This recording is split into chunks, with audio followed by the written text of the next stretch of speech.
I had been dating a pure and innocent female college student for almost half a year. I spent nearly 700,000 yuan on her. Yet she not only didn't dare introduce me to her friends, she even pretended to be single online, acting like a rich socialite heiress, all just because I was 10 years older than her. She thought I was old, until one day, my girlfriend forgot to turn off her voice chat. I overheard her campus beauty bestie making comments about me. She said, 10 years older. Even dogs wouldn't get into this kind of relationship. So I instantly remembered that cold and aloof voice. Later, on an ordinary evening, that same campus beauty stopped my car and begged me for help. I said, I can help you, but first you'll have to be a dog. The campus beauty froze. At that moment, the naive beauty still didn't know. The day she'd be ravaged by an older guy was already near. Chapter 1. I was on a video call with Willow for 10 minutes. She already grew impatient. She said, Daddy, I'm sleepy. Let's stop here today. Before I could reply, she quickly hung up the video, but forgot to disconnect the voice chat.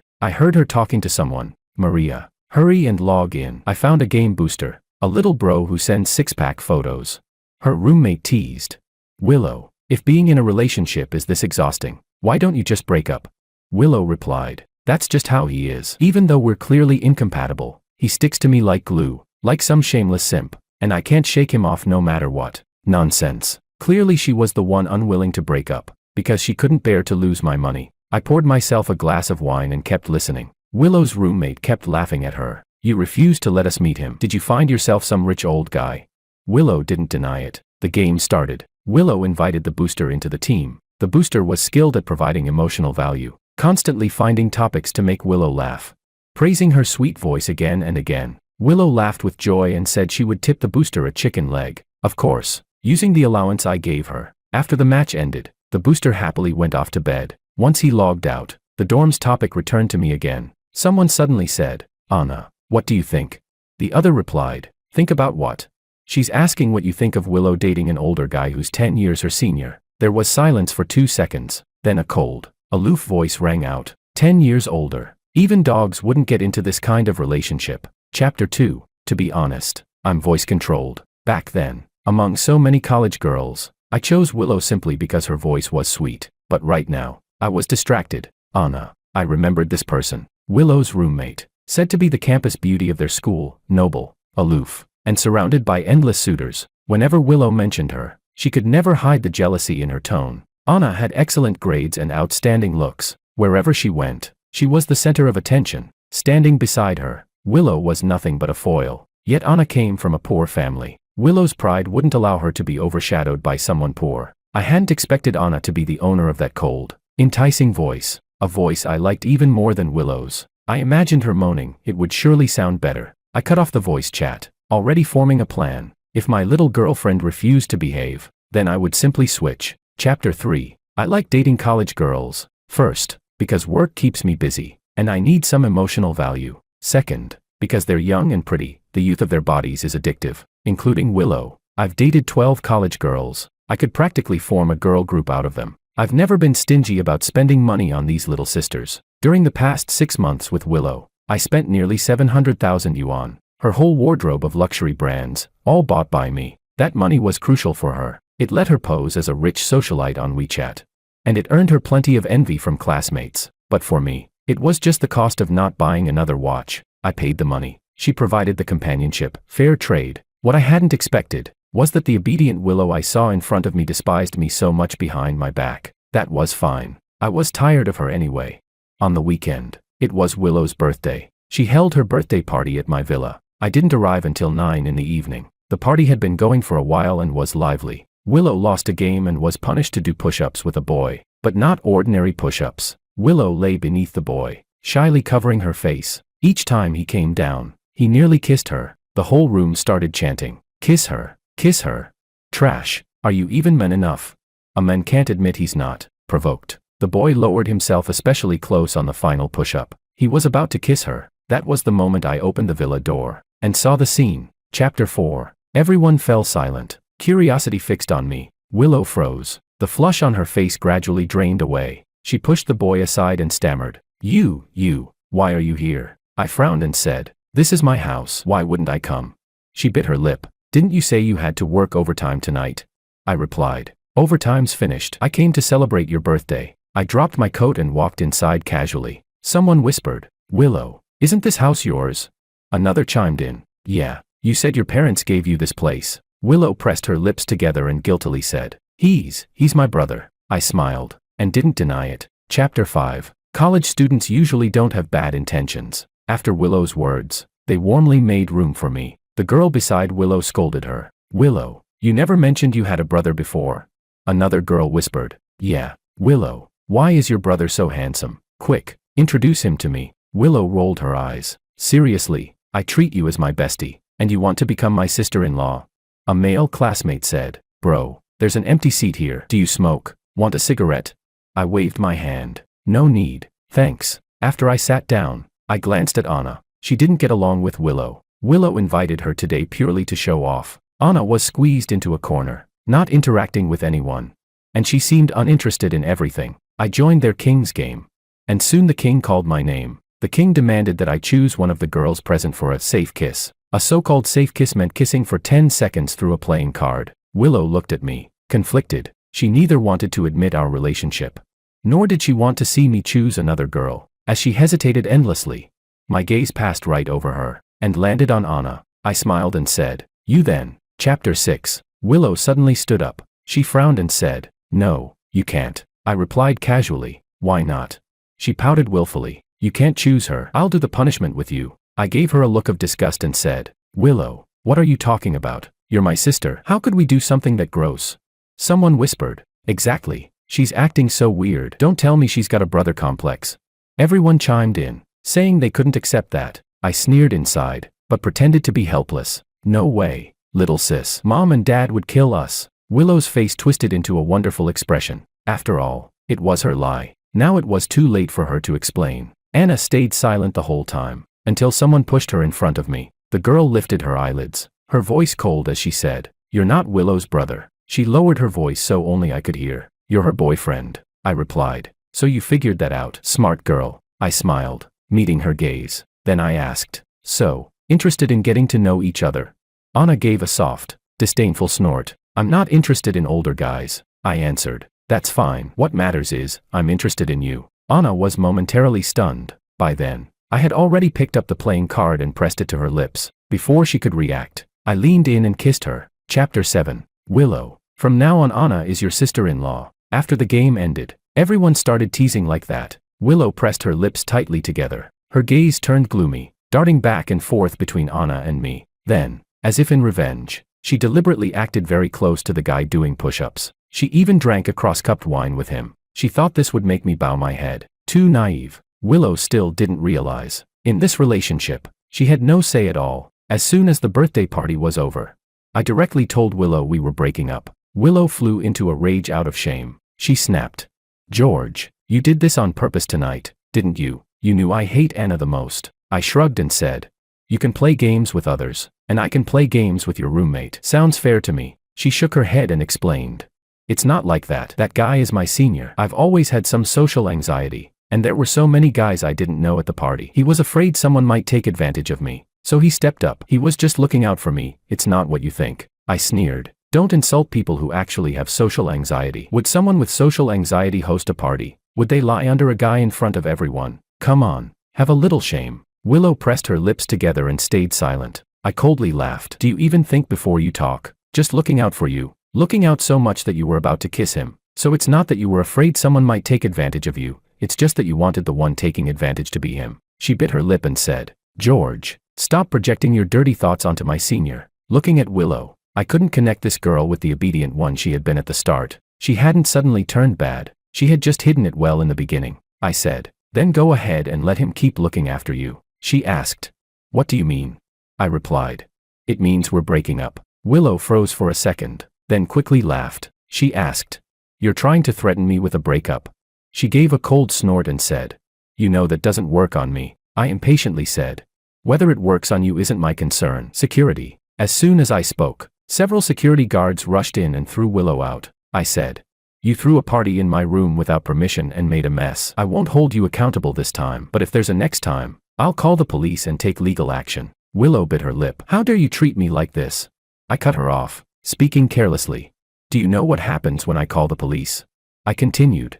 It'll be reported to your school. Even if your counselor wants to cover it up, it won't work. I'll make sure the notice shows up in every corner of your campus, hell, even in the media. Don't believe me? Want to try?" Her voice trembled. "No." Willow finally understood I wasn't joking. She glared at me with hatred, eyes full of unwillingness. She said, "Fine. Break up then." I wanted to anyway. Who wants to date a greasy older guy? George, you think you're so great, always dressing like some outdated old man with zero taste. All you've got is money, and I don't care about that. With my senior, at least I feel happy," I replied. "Since that's the case, then take off all the clothes I bought you." Without hesitation, the security guards began stripping off her outerwear. In the end, she was left with only her underwear. I ignored Willow's shouting and cursing. I said, "You opened my wine tonight, totaling $600,000. The bill will be delivered to your school. Pay it back soon, or we'll see each other in court." "George, you bastard." I raised my phone, pretending to dial the police station. She shut her mouth in fear. I said, "Get lost, you pathetic piece of trash." After cursing, I turned back into my room. The early spring night wasn't warm, but a girl like her, who treated money like dirt, should be able to walk barefoot back to campus, right? Chapter 8. Willow quickly got together with her senior. I heard the senior was from a poor family and needed to apply for social assistance. So-called social assistance meant that an entrepreneur would come to the school for charity, choose one impoverished student, and sponsor them until graduation. This kind of opportunity was rare. There was only one slot. The final round of selection was an interview. Willow and her senior were waiting in the classroom. With a proud face, Willow said, "Senior, you'll definitely be fine. My family knows the school leaders very well." The senior frowned and said, "The problem is, we even faked my family background. Isn't that inappropriate?" She gave a dismissive snort. "Relax. No one's going to check." Clinging affectionately to his arm, she said, "All the connections are ready. What's there to worry about?" As she spoke, the other candidates began to arrive one after another. Among them was Anna. She chose a corner seat and sat alone, her slim figure looking fragile. The senior glanced at her and sighed. "I heard Anna's family is truly struggling." Willow rolled her eyes and said, "So what if she's struggling? With a poor family background and no connections, the spot will never be hers." Willow felt very pleased with herself, but she didn't know. Every word and action of theirs was being broadcast through hidden cameras to the office next door. From the moment they stepped into that classroom, the sponsorship evaluation had already begun. Willow was annoyingly noisy, chattering on. "Senior, your grades and resume are so outstanding. You'll be fine. Those rich people are stupid with money. They won't look too closely. When the sponsor comes, just spin a tragic story, the sadder the better. If it doesn't work, just grab his leg and cry. That's what they fall for." Inside the office, the school leader wiped his sweaty forehead and said, "Mr. Wong, I had no idea these two students were like this. I'll get rid of them right away." I said, "No need." I spoke casually. "The interview can end here," he replied.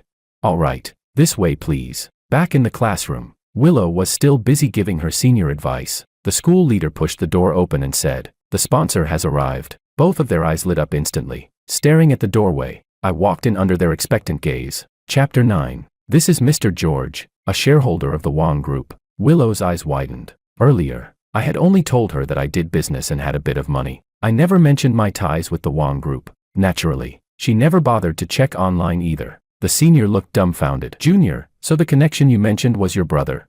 Cold sweat ran down Willow's face. Following Willow's own suggestion, the senior suddenly rushed over and clung to my leg, wailing. Speechless, I said, "What are you crying for?"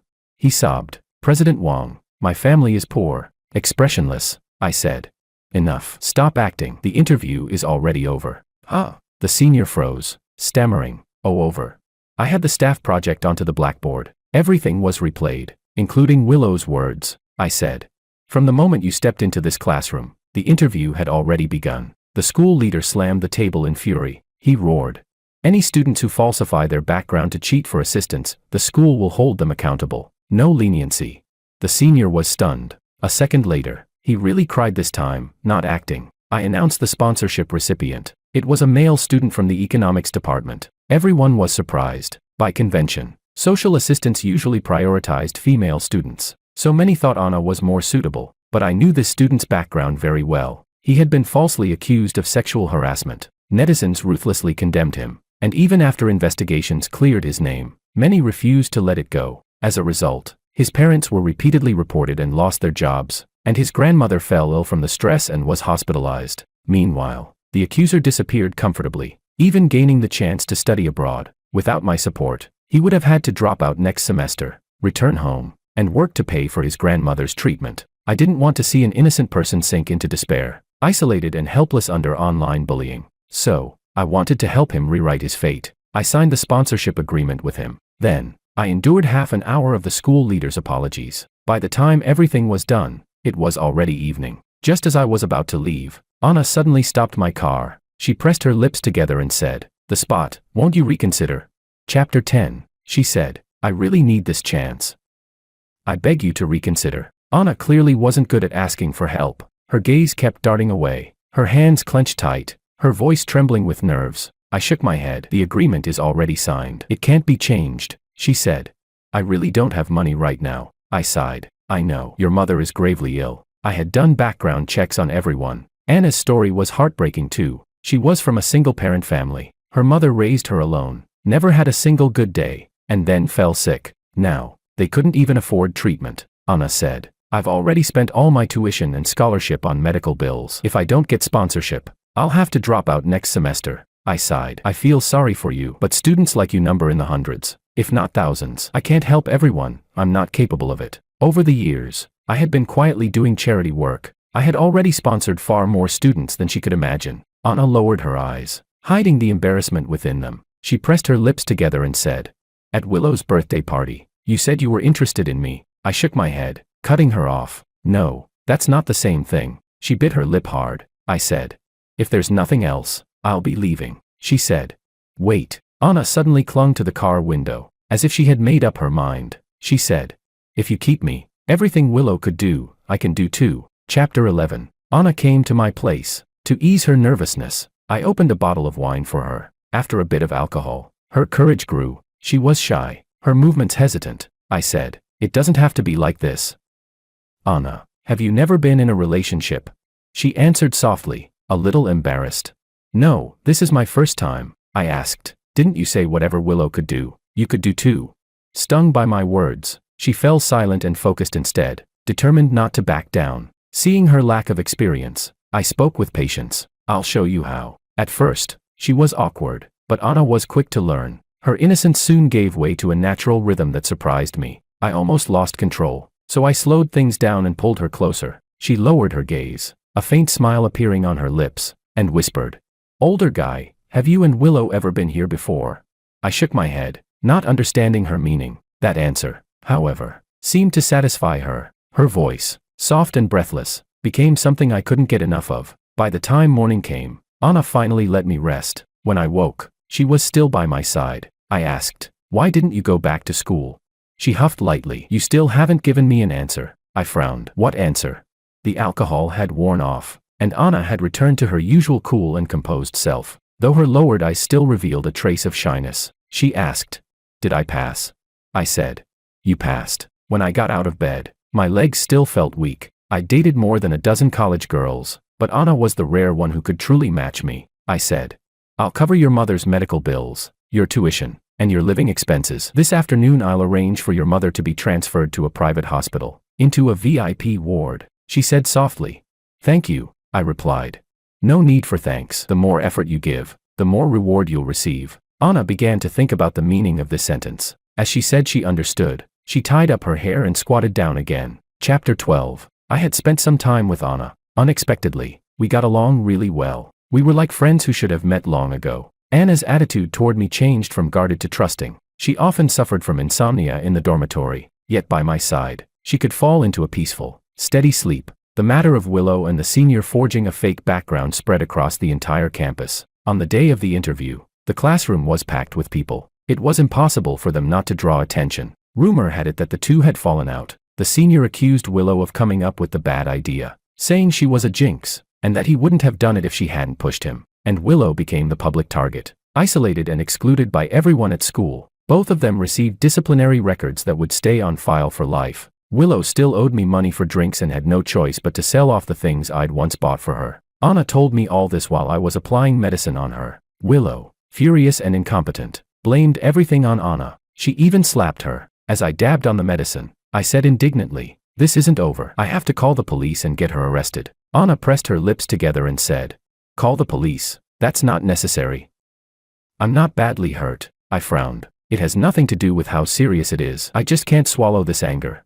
Anna looked at me silently. I asked in confusion, why are you staring off? She said, are you angry? Angry for me? I was speechless. Of course. Are you stupid? But Anna wasn't stupid. She was just a little dazed. Her family background wasn't good, and she was raised by a single parent. She'd been bullied plenty in the past. Campus bullying had been a regular part of her life, so she had long since grown used to it. This was the first time someone was angry on her behalf. The feeling was strange, as if something swelled inside her chest, bittersweet and lingering. Anna suddenly threw herself into my arms. I said, wait, I haven't finished applying the medicine. She didn't listen, wrapping her arms around my neck and kissing me messily. She straddled my lap, unusually forward with her hands. I said, Anna, what's going on with you? She took a breath and said, I don't know. I really don't know. Then, in a dazed tone, she said, it feels like only this can calm me down. The medicine bottle fell to the ground. In the end, we turned that kiss into something deeper. Chapter 13. A week later, I accompanied Anna to a competition. She loved cycling, but because of her family situation, she could only ever be a spectator. This was the first time she was able to participate, even as an amateur, though she didn't even own a proper bike. Her entry slot was something I managed to pull strings for. The bike I had given her as a gift. It was a friendly match. Anna joined for the first time and, unexpectedly, did pretty well. She ran up to me holding her participation award. She said, look, I was talking with the organizers, among whom were several of my friends. George, what's your relationship with this contestant? They looked at us curiously. Someone said, is she George's girlfriend? She's really pretty. In the midst of the guessing, a woman suddenly sneered, how could that be? Look at her clothes. They don't even fit properly. Would George really go for her? I recognized this sharp-tongued woman. I had been on a blind date with her once, and it had gone very poorly. Just as the dishes were served, she loftily said to me, I don't really want to get married yet. My parents are just pressuring me, so I'm only here to go through the motions. Let's just meet and be friends. So I didn't give her any face, and immediately had the waiter pack up the food. I said, I don't need a friend like you. Why should I waste my time and money treating you to a meal? I heard she was deeply embarrassed and had held a grudge ever since. Anna's clothes had indeed been borrowed from a classmate and didn't fit well. She glanced at the woman's haute couture outfit and instinctively wanted to leave. She said, I'll just step aside for a bit. Afraid of making me lose face, she turned to go, but I grabbed her back in one swift move. I said, enunciating each word clearly, yes, she is my girlfriend. I pulled Anna to stand in front of my friends, my tone firm. Chapter 14. A few of my friends were stunned, especially that woman, her face full of disbelief. She asked, Her, what's so good about her? I smiled and said, what's good? Everything is good. I just like her. Since we had nothing more to say to each other, I said my goodbyes and left with Anna. On the way home, Anna finally came back to her senses. She asked, why did you say that just now? I asked, puzzled. Say what? She said, you said I was your girlfriend. I said, isn't that true? Anna froze for a moment. Then she said, I thought I was just something unpresentable. I added, a kept woman. She said, I laughed. Don't be silly, Anna. You've got great grades. You're beautiful. You have a wonderful figure. What a waste it would be if you weren't my girlfriend. Besides, when did I ever say you were only a kept woman? She was moved, her voice trembling. Really? I said with a straight face. Of course it's true. You're the 12th one I've dated, and also the one I like the most. She asked doubtfully. 12. I scratched my head. Oops, that slipped out. Then I hurried to make up for it. In a few days I'll invite my close friends over for dinner, and I'll officially introduce you to everyone then. To me, whether she was a girlfriend or a kept woman didn't make much difference, but Anna longed for respect deep down, so I gave her respect. When we got home, the women's clothes I had ordered had just been delivered. I told Anna, go try them on. Next time you don't have anything to wear, you must tell me, she said. I can just borrow from someone. These are way too expensive. She glanced at the tags. I chuckled. Every other girl I dated used to clamor for new clothes. The pricier the better. Only Anna complained that the gift was too expensive. I brushed my fingertips across her cheek. I said, if you think it's expensive, then find a way to pay me back. Anna tiptoed up and kissed me. Her cheeks flushed red as she said, I think I'll go take a shower first. I said, go ahead. But she hooked her arms around my neck, her eyes wet as she asked, do you want to shower together? Without a word, I scooped her up and carried her into the bathroom. It turned out to be the longest shower of my life. I realized Anna had been changed by me. She was no longer the shy, naive girl who pressed her lips together in silence. Now, not only does she know how to tease, but she also says things that make me speed up my pace. Daddy, don't do this. Daddy, don't do that. The moment she spoke, it was like an electric current shot straight through my brain. Even though we were already very familiar with each other, she still feigned resistance, half pushing, half accepting. She asked, Daddy, out of the 12, am I the one you like the most? I nodded. Yes, I like you the most. I didn't know how long had passed. Panting, I said, Anna, I really can't go on. I leaned weakly against the bathtub, feeling like I had reached my limit, but Anna said, I'll take care of it myself. You don't need to move. I was speechless. Still going. She said, Yes, it's not enough. She added softly, Daddy, actually during the day, I already imagined this scene. I was stunned. When?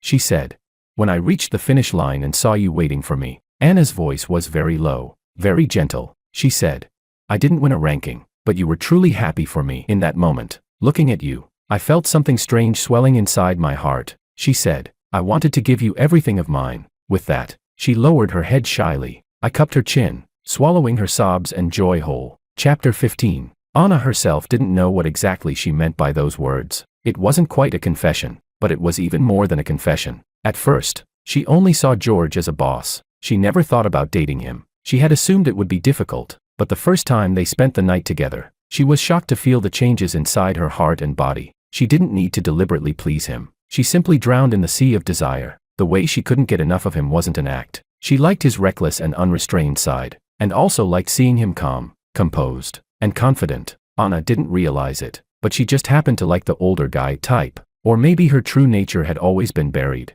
only unearthed when she met George. But, things gradually went off track. They connected too well. George felt like the soulmate she had missed for years. Their bodies were perfectly matched too. When she couldn't see him, she began to miss him. Miss his focused expression. Miss the feeling of his hand on her waist. Anna always had to find some way to ease her emotions. It wasn't right. Sometimes, just sitting next to George, doing nothing, hearing his voice, Anna would feel like the world was beautiful. Until today, when she learned she was only the 12th one, jealousy exploded within her. Am I the best one? Will he like me the most? These questions spun in her mind endlessly. Eventually, they turned into bite marks on his shoulder and scratches on his back, until she heard George say, Yes, I like you the most. In that moment, her heart swelled full, her whole body shivering as if electrified. Even if she died right then, it felt worth it. George had bought her many gifts. Anna suddenly wanted to give him something too, as a token of love. She calculated seriously. 10 years of age difference. Just right. She would work hard. As long as he didn't despise her immaturity, everything would be fine. Chapter 16. Anna became very busy. She picked up part-time jobs and side work again. She said she didn't want to always spend my money. She wanted to earn money to buy me things too. This was truly refreshing. I'd never met a girl like her. I asked my buddy David about it. He sucked in a breath and said, George, she's going to cling to you. I asked, puzzled. What? He said. Obviously, she doesn't want to just be your kept woman. I said doubtfully. Really? I thought she was planning to pay me back and then run off. David rolled his eyes. I can't believe you. If she wanted to run, she wouldn't be buying you gifts. There's only one explanation. She wants to officially secure a place at your side. I asked. How do you know so much? He cleared his throat and said, Well, to be honest, my fiancé was once in the same situation. As he spoke, his girlfriend came out carrying tea and snacks, a stunning beauty with delicate features. She had once been one of David's kept women too. Now, she was his fiancé. David wrapped his arm around her and said, Guess what she did when she fell in love with me? Before I could answer, his fiancé started counting on her fingers. Studied, worked, made money. I wanted to be worthy of David, so I had to improve myself, David said earnestly. In my opinion, your little Sue is just entering this stage now. I chuckled, not entirely convinced. After all, Anna had said herself, 10 years older. Even dogs wouldn't get into this kind of relationship. I originally planned to just have a meal with David before leaving, but midway through, he checked his phone and suddenly called out to me. George, is your little Sue named Anna Sue? I replied. Yes, why? He said. Look at this quickly. His face turned grave as he pushed the phone in front of me. It was a live stream. An old man with graying hair stood on a rooftop, tears streaming down his face. In his hand was a photo. He said, Everyone, look closely. This is my unfilial daughter Anna. If I die today, it will be because she drove me to it. Chapter 17. The number of viewers in the live stream kept soaring. I glanced at the bullet comments and roughly understood the situation. The old man claimed to be Anna's biological father. He said Anna was cold and indifferent, ignoring her own family. When Anna's brother fell seriously ill, the old father, desperate, asked her for help, but she avoided him. Left with no choice, he climbed to the rooftop, threatening death. Anna's name quickly shot to the top of the trending list on the short video platform. Many netizens, outraged, wrote, "Can't stand this kind of unfilial daughter. Even breathing is a waste of air." Already found it. Finance Department of C University. The school has been notified officially, waiting for a result. Poor old man. He's been driven to a dead end. But some remained calm, posting, "Suggest everyone not to take sides so easily. Haven't we seen enough reversals these days?" Just a whisper. But this old man has been live streaming for a long time, always criticizing his daughter, yet never taking a step forward. Still, they were quickly drowned out and attacked by the crowd. Someone commented, "Do you people even have a conscience? The old man can't go on living. What kind of reversal could there be? If you're defending her, then you must be the same kind of person as Anna." Public opinion surged like a beast tide, fierce and merciless. I lost my appetite and prepared to head home immediately. I said, "David, before I leave, I want to ask you for a favor." He nodded. "Understood." There was a tacit understanding between me and David. I didn't need to explain. He said, "This kind of suicide live stream violates platform rules. I'll find someone to see if we can shut it down first." "Thanks." 15 minutes later, I arrived home. Anna didn't have class today. The curtains were drawn, filling the house with a gloomy air. She sat on the carpet, and when she heard me come in, she didn't react. I didn't waste words and went straight to the point. "Is Jordan Sue your father?" She nodded. "Yes." The answer surprised me. I said, "You told me you only had a mother, no father." She said, "I lied. I'm sorry." I sat down beside her and asked, "Tell me, what happened?" She looked surprised. "I lied to you. Aren't you angry?" I said, "Not enough to be." "I want to hear your explanation first." I smiled. "We daddies usually keep our emotions stable." Anna pressed her lips together and said, "That man is a nightmare for me and my mom. I'm an illegitimate child." I said, "Pretty common, an illegitimate daughter." She shook her head. "No, it's a little different." Taking a deep breath, Anna slowly said, "My mother was forced." Chapter 18. My eyes widened instantly. I couldn't believe my ears, nor did I dare repeat that word. She said, "When she was 18, she was forced because she was poor. She never went to college. She didn't know how to protect herself. And just like that, she muddled through life and gave birth to me." Anna's tone was very calm, as if this matter had been carving her heart into pieces for 20 years. She said, "Jordan never once cared about us. Never. He even threatened us. If we dared to ruin his family, he would drag us down with him. He's an extreme person. My mother feared he would really come after me, so she had no choice but to take me away from that city and live elsewhere." I asked, "Then why has he suddenly come to you now? For what?" She said, "A kidney transplant." She said, "His son has uremia. He wants me to get tested. If I match, he wants one of my kidneys for his son." When I refused, today's incident happened. Rage burned through me. Was this even human? This was a filthy, despicable parasite, stripped of the most basic humanity. I forced myself to think of countermeasures. I said, "Judging from today's live stream, he has backing behind him." The hype was strong, professional, even. She nodded. "Yes, I sensed it too." I asked, "What are you planning to do now?" She said, "I don't know." I thought about clarifying, but that would mean exposing my mother's past. 4 elders, that was a painful ordeal. Anna loved her mom deeply. She definitely didn't want to do that. She said, choking up, "Daddy, let's break up. Being with you is no longer a secret. Jordan will find you sooner or later. I don't want to drag you down. Not at all." Chapter 19. I didn't agree to Anna's proposal. The kept woman I raised had been bullied outside. What I needed to do was help her strike back, not abandon her. David had already found someone to temporarily shut down Jordan Sue's live stream room, so he switched to posting text and photo videos instead. The words were highly inflammatory. If he didn't have someone backing him, I wouldn't believe it. But having backing made things easier. In less than 3 days, the company behind him was exposed. Under the heavy pressure of the Wong family, the company immediately decided to cut ties with Jordan. Without backing, Jordan continued posting on his own, only for netizens to discover contradictions everywhere, his words inconsistent and self-contradictory. That wasn't all. With my encouragement, Anna eventually published a clarification. She left out her mother's ordeal for now. Public opinion gradually began to shift. Meanwhile, we filed a police report. Thanks to Jordan's over-the-top hype, the police sped up their investigation. In less than a week, the police released an official statement in white text on a blue background. Everything Anna had said was true. For 20 years, Jordan had never once called her, never given her a cent in support. This whole livestream show was just to force Anna into giving up a kidney. On top of that, Jordan was now suspected of manipulating public opinion, spreading false rumors, committing fraud, and of rape. He would face further investigation. The entire internet was in an uproar. Those who had cursed Anna were thoroughly slapped in the face. From start to finish, the whole ordeal lasted just over a week, not very long, but only Anna herself knew how agonizing it had been. The doubts of her classmates, the abuse from netizens, and in front of her ailing mother, she had to smile, all while guarding her closely so she wouldn't see the news. That week nearly wore Anna down to nothing.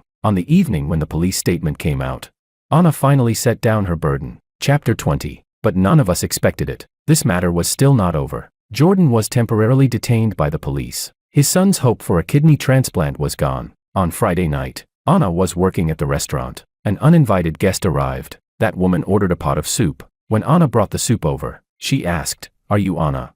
Anna instinctively answered, "Yes, I am." Suddenly, the woman went mad and poured the entire pot of hot soup over Anna. Just as I entered the restaurant, I witnessed this scene. Anna's neck and the back of her hands, which were exposed, instantly turned red with burns. But that wasn't enough. The woman rushed to the next table, grabbed their dishes, and smashed everything onto Anna's head. She screamed furiously, "Why won't you give my son a kidney? And now you've even gotten my husband locked up. You shameless thing, you owe our family. It must have been your mother seducing my husband, otherwise how could my husband have wanted her?" Filthy words, unbearable to hear. I rushed over and knocked her to the ground with one punch. The crazed woman was stunned. She shrieked, "Who are you?" I said, "Anna is my girlfriend." She sneered, "Oh, even trash like this has someone who wants her." Before she could finish, I gave her a few more heavy blows. She was beaten so badly she had no strength to fight back, clutching her head as she tried to run. But how could I let her escape? When I entered, I had already notified the police station at the fastest speed. Just as she ran out the door, the officers arrived, provoking trouble. Intentional assault, she had to be detained too. Once the woman was handled, I turned back to Anna. Damn, my kept woman seemed to have shut down again. Chapter 21. Anna stood frozen in place, not moving at all. Vegetables and bits of egg still clung to her body. Hot soup dripped down from the ends of her hair. She was filthy. Her skin burned painfully from the scalding. There were many onlookers, including her co-workers, but everyone kept their distance. No one stepped forward. Anna had already felt it during these days of part-time work. Even though the police had cleared her name, people still didn't want to interact with her. Humans are complicated creatures. Online, they could freely lash out with their mouths. Offline, they would rather avoid trouble than get involved. She overheard the whispers. Someone said, "Hey, maybe we should just fire her." "Yeah, keeping her here will only bring more trouble in the future," another person said. "Anyway, I don't really believe the police report. To drive a father to that point, could she really be completely blameless?" "Shh, quiet. Don't let her hear." Anna felt anger and humiliation. She was like an isolated island, cut off by everyone. At that moment, someone walked through the murmurs and criticisms, and held her hand tightly. "Does it hurt?" I looked down at her, my gaze filled with heartache. Chapter 22. I first took Anna to the hospital. Fortunately, the burns weren't serious and wouldn't leave scars. Then I accompanied her to the police station to give her statement. The police asked her to consider whether she wanted to reconcile. Anna turned to look at me. She said, "I'm conflicted. The one at fault isn't her, it's Jordan. But she insulted my mom." I shook my head. "No, she's an accomplice," I explained. "Jordan destroyed someone's life, and she shifted the blame onto the victim. That's accomplice behavior." Anna finally decided not to reconcile. By the time we walked out of the police station, it was already night. The moon was bright, the stars sparse. I asked her, "What are you going to do about this part-time job?" She said, "I'll have to resign. Actually, I've already received an internship offer at a securities firm. I was planning to quit next week anyway." It was a major securities company, one that even graduates fought tooth and nail to get into. Anna's outstanding grades had earned her a 3-month summer internship. It hadn't been easy for her to get to this point. I said sincerely, "Congratulations. I hope everything waiting for you ahead is a bright future." "Oh, right." Anna suddenly pulled a belt out of her bag. I knew the brand, very expensive. She said, "I saved up my part-time wages to buy you a gift." I said, "What a coincidence. I was just thinking about replacing my belt. I was going to buy one tomorrow." I immediately pulled off the old one and fastened the new belt around my waist. Her eyes shone bright, like a pool of pure spring water. She asked, "Do you like it?" I smiled. "I like it very much." Holding her in my arms, I said. Come on, let's go home. Chapter 23. That night, Anna woke from a nightmare. I got up and poured her a glass of water. She whispered. Sorry, I woke you up. I said. It's fine. No work tomorrow. What nightmare was it? Tell me. Anna hesitated, then said. Nothing. I said. Even if you don't say it, I can guess. She tilted her head. No way. I said. You dreamed of being a child, of your mother abandoning you, didn't you? Anna stared at me in astonishment. I said. I told you. I can guess. She asked. How do you know? I said. Because I understand you, Anna. You've always felt like you shouldn't have been born, that you're the source of your mother's pain. Your greatest fear is that even your mother won't want you. All your life, you've worked so hard, studied so diligently, tried to be a good girl, all just to make her happy, right? Anna's breathing grew rapid, a sign of her emotions rising. She nodded furiously. All true. I reached out and touched her cheek. I said. Your fears are unnecessary. She's an incredible mother. She raised you so gently, nurtured you to be this outstanding. In the darkness, Anna said nothing. She leaned her face against my shoulder and said, Daddy, I always have a crazy thought. I asked. What is it? She said. If I drained half the blood from my body, would I become cleaner? I enunciated each word. You were pure and clean from the start. Her breathing halted, and she buried her face deeper. After a while, I felt dampness. It was Anna's tears. She buried her head, crying quietly. She said, George, thank you for understanding me. Chapter 24. David once said, when the kept woman no longer calls you older guy, that's the signal she's in love with you. Ever since Anna started her internship, she rarely called me that anymore. Only occasionally, in bed, when deliberately flirting, would she say it once or twice. Our lives returned to peace. Jordan and his people stopped bothering us. But one day, when I left the office, I unexpectedly ran into Willow. She was talking to Anna. Anna had come today to wait for me after work. She was wearing a black fitted dress, her long legs making her stand out in the crowd. Neither of them noticed me. I slipped around the doorway and happened to catch their conversation. Willow said, George only sees you as a plaything. Do you really think he likes you? Anna snorted lightly. Even as a plaything, there's a difference between favored and unfavored. Willow rolled her eyes. Sis, just look at how I ended up. Dating an old man like him never ends well. Anna retorted, 30 is old. What? Are you not planning to live to 30, or planning to die at 30? Willow was choked silent, gritting her teeth. What kind of potion did that dog of a man George feed you to make you so obsessed? Anna replied. You were the same. Willow said. I'm not like you, Anna asked. Then why did you come looking for him? She stammered. I came to. Anna chuckled softly. You came to get back together with him, right? With one look she saw through it. You can't hide it from me. Willow, guilty, still denied it. I'm not. I don't want him. Anna cut her off. Ever since I've been with George, I've always wondered, how did you ever break up with him? He's so good, so caring, mature, and calm. Where else would you find such a good man? But lucky for me, your blindness gave me the chance to take your place. Provoked, Willow flared up. You're the blind one. Isn't he just a man with some filthy money? I can't stand how fake he acts. Anna shot back. If you had money, you'd act faker than him. Willow frowned. And what about when work goes badly and he vents his anger? That's not a flaw. Anna shook her head. Nope. What's wrong with venting? Pressure should be released. Willow said. You're hopeless.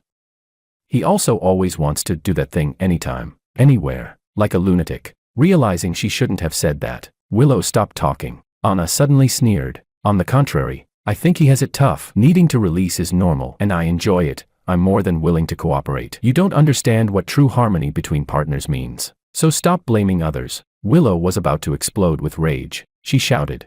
Anna, you once said, 10 years older. Even dogs wouldn't get into this kind of relationship. Anna rolled her eyes and said, woof. Chapter 25. Time flew by, and in the blink of an eye, Anna graduated from her senior year. I had been with her for 2 years. On the day her mother finally recovered, I laid out the original relationship agreement. I said, until your mother is discharged, either party has the right to end this relationship. Anna asked doubtfully, what do you mean, end it? I said, this was what you proposed back then. She said aggrievedly. I didn't know better at the time. I said, you already have money, and your mother has been discharged. Anna staggered, almost unable to stand. She grabbed my sleeve, her voice trembling. What do you mean, George? What do you mean? You don't want me anymore? Anna, I said, enunciating each word. I'm going on a blind date. I said, if I want to firmly secure my position in the Wang family, I need an ally. And Anna, for now, couldn't help me with that. Last month, my father brought up the blind date. Above me was an older brother, seasoned in the business world. Below me was a younger brother, a genius. In everyone's eyes, each of them seemed more suitable than me to inherit the family business, but I insisted on fighting for it. I wanted to be the successor. Ambition and honor, I couldn't have both. After a month of consideration, in the end, I chose ambition. Anna nearly collapsed. I can help you. I can become your ally too. I sighed. It's too late. The truth was, I couldn't bear to part with Anna either. She was the one I'd dated the longest, so long that I had already considered her my real girlfriend. But in the end, love could never be more important to me than my career. Please, give me a little more time, I said apologetically. I'm sorry. I have to move forward. I can't stay in the same place. Tears streaming down her face, Anna threw herself into my arms, stripping off her clothes and dress. She was more proactive than ever before. I understood her pain. We stayed up all night, and at sunrise the next day, I quietly left.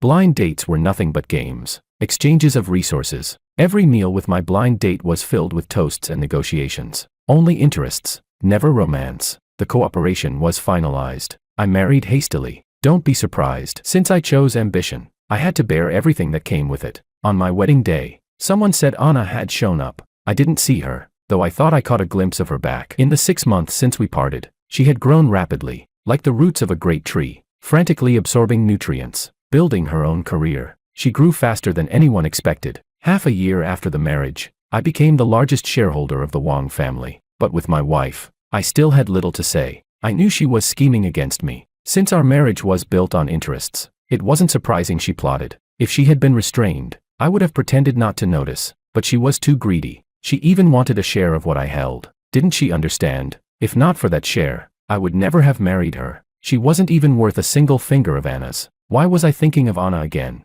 I gazed out the window, weary. After all the deception and schemes, the curtain was about to fall. Today, either I lived, or my wife died. Someone had to win. At the shareholders' meeting, the atmosphere was extremely tense. No one was willing to give in. My wife had allied with my younger brother, nearly forcing me into a dead end, just as they were about to win. Suddenly the door swung open. Anna stood at the entrance and slowly declared, "Miss Kim, prepare for crisis management." My wife and brother froze. Then their phones exploded with calls. Kim's newly launched product was exposed, accused of stealing ideas and deceiving consumers. Pushed to the center of the storm. "You," my wife glared at Anna. "You did this. You're George's ex-girlfriend." Anna only smiled faintly, neither admitting nor denying. The wind lifted the curtains as she walked step by step toward me. The scene reminded me of when she once joined that race. Back then too, she had run toward the finish line, radiant. Toward me, she said, "Daddy, can you divorce her now?" Chapter 26. The Kim family was deeply mired in a PR crisis, scrambling in panic. On the day of the divorce, she pointed at me furiously, cursing, "You've been scheming against me from the very beginning." I shrugged. "You just realized," I said. "How could you be so stupid, letting my brother trick you until your brain turned to mush?" She tried to slap me, but I caught her and slapped her back with a sharp smack. I tossed out a stack of photos, all images of her secret meetings with my brother. I said, "If you don't want these exposed, behave yourself and agree to the divorce." She no longer dared to act rashly. If a scandal broke out now, the Kim family would be beyond saving. I smoothly obtained the divorce certificate. To buy back the photos, the Kim family even paid me a hefty hush fee. A flash marriage followed by a flash divorce. Some said I was a joke in the circle, but I didn't care, and Anna didn't care. Worldly morals couldn't sway me in the slightest. It is only by extraordinary people that extraordinary deeds are done. With extraordinary deeds, extraordinary achievements are established. Anna, seeking credit, asked me. I did pretty well in this battle, didn't I? I pinched her cheek. "Excellent. You've been with me for 2 years, it shows." Anna has always been the best. She tilted her head, smiling. "Thanks to your teaching, following me, Anna had learned a lot. She was clever. Her maneuvers in business wars were sharp and flawless." Anna threw herself into my arms. The living room became a mess from us. I carried her into the bedroom. With each step, her heart pounded, and she felt my searing heat with every movement. She whispered, "Was she the 13th? I asked. "Who?" Suddenly, I realized she was asking about my ex-wife. She was jealous again, I said. "No, she wasn't. I found her filthy. I never touched her." "You're the last one." The shadows on Anna's face vanished. She said, "Did you miss me?" I said, "Yes," she whispered. "I missed you too." Her hazy voice brushed against my ear as she murmured, "It's been a year, Daddy. Please, hurt me. We sank into the night, revisiting each other's bodies. Our long hunger was finally sated. Anna nestled in my arms and said, "Daddy, I love you, I love you, I love you, I love you." "George," she whispered it over and over. I said, "I love you too." Chapter 27. Later, I told Anna, when I rushed into that marriage, I was already prepared for divorce. My original plan was, after becoming the largest shareholder, I'd divorce, then get back together with her. Anna was a little surprised. She asked, "So, I was always part of your plan?" I nodded. "Yes." She asked, "Why didn't you tell me?" I said, "If I had told you beforehand, who knows if you might have disrupted my plan, and then you wouldn't have been able to give me such an amazing performance later on." She puffed up her cheeks angrily. I was sad for a whole year. I spread my hands. "Serves you right. Who told you to look down on me before?" She frowned. "When did I ever look down on you?" 10 years older. Even dogs wouldn't get into this kind of relationship. I slowly repeated the words. Anna was stunned. "How did you know?" I said. "That day, Willow forgot to hang up the call. I heard everything you two said," she said aggrievedly.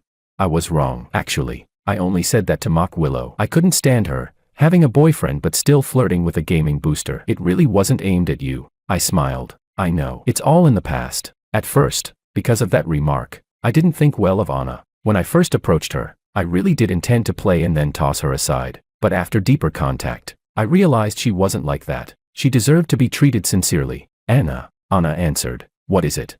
The next second, I suddenly pulled out a diamond ring. "Will you marry me?"